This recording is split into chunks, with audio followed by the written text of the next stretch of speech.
Imagine being a well-respected judge, driving through your own neighborhood only to be pulled over by an officer who immediately assumes you've stolen your own car. How would you react if, despite your success and accomplishments, you were treated like a criminal simply because of your appearance? And when the truth is finally revealed, how do you think the officer will respond? This compelling story will make you question, how often does this happen? And what does it take for real justice to prevail? Before we dive into this powerful narrative, let us know in the comments where you're tuning in from. And don't forget to subscribe for more thought-provoking stories like this. Isaiah Carr brushed an invisible speck of dust from the dashboard of his sleek new Lexus. The car was barely a week old, yet he already treated it with meticulous care. The smooth leather seats still held their factory freshness, and the quiet purr of the engine filled him with satisfaction. It was more than just a car, it was a symbol of his hard work and perseverance.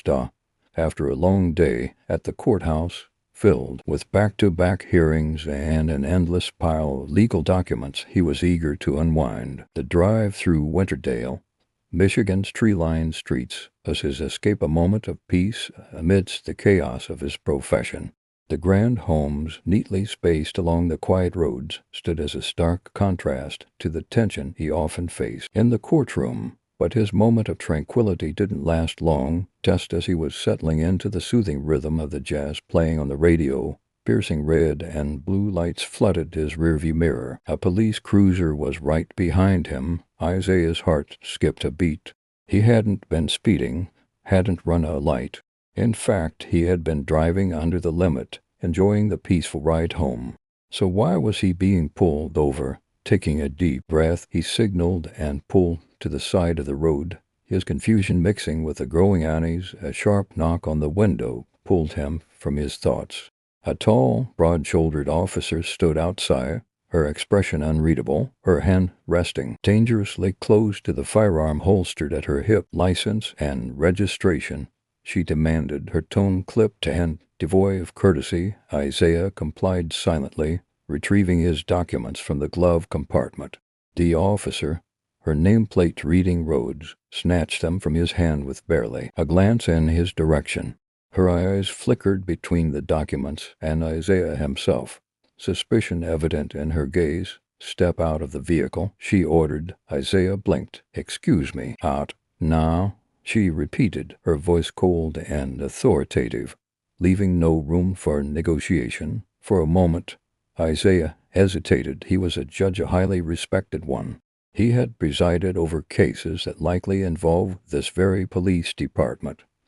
He was a well-known figure in Winterdale, and yet here he was, being treated as a suspect in his own neighborhood. "Officer, I believe there's been a misunderstanding.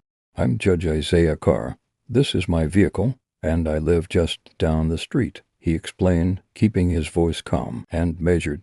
Rhodes arched an eyebrow, her fingers twitching ever so slightly near her weapon. "Step out now." Isaiah swallowed his frustration and obeyed. He had no intention of escalating the situation. As he stood beside his car, Rhodes circled him, her eyes scanning him as if she were trying to confirm a suspicion.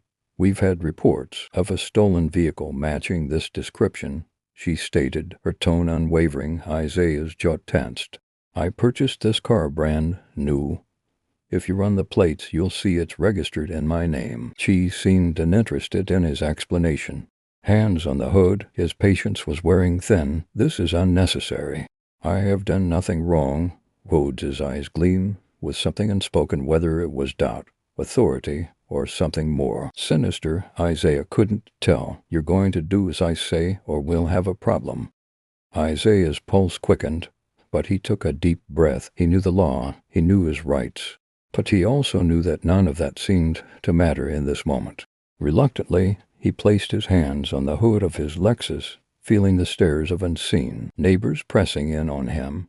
She patted him down roughly, her touch devoid of any consideration. "There's been a rise in car thefts around here," she continued, as if justifying her actions. "Your vehicle matches one that was reported stolen." Isaiah exhaled sharply. "I've already told you this is my car. If you check my registration, you'll see that. Save it for the station, she muttered, reaching for her handcuffs. His blood ran hot, but he steadied himself. Officer Rhodes, I strongly suggest you call your commanding officer before you make a mistake you'll regret. She hesitated. You expect me to believe that? Isaiah met her gaze, unwavering. I expect you to verify my identity and uphold the law. For a moment, silence hung between them. Then, with a sigh, she reached for her radio. The seconds stretched into eternity as Isaiah remained in place, his hand still on the car, his dignity unraveling with each passing moment. Finally, the radio crackled. Rhodes, stand down immediately. Judge Carr is a respected member of this community. I'm en route now. Relief coursed through him, but it was fleeting.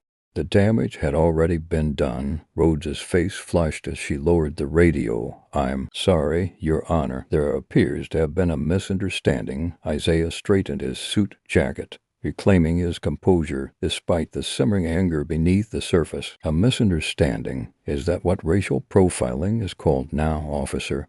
Before she could respond, another patrol car pulled up.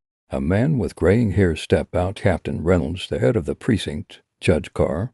Reynolds' call, his voice laced with regret. I deeply apologize for this.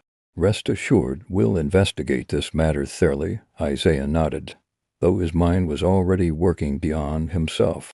This wasn't just about his personal experience. It was about the countless others who had been subjected to the same treatment. Without the privilege of a title or reputation to shield them, he turned to the captain.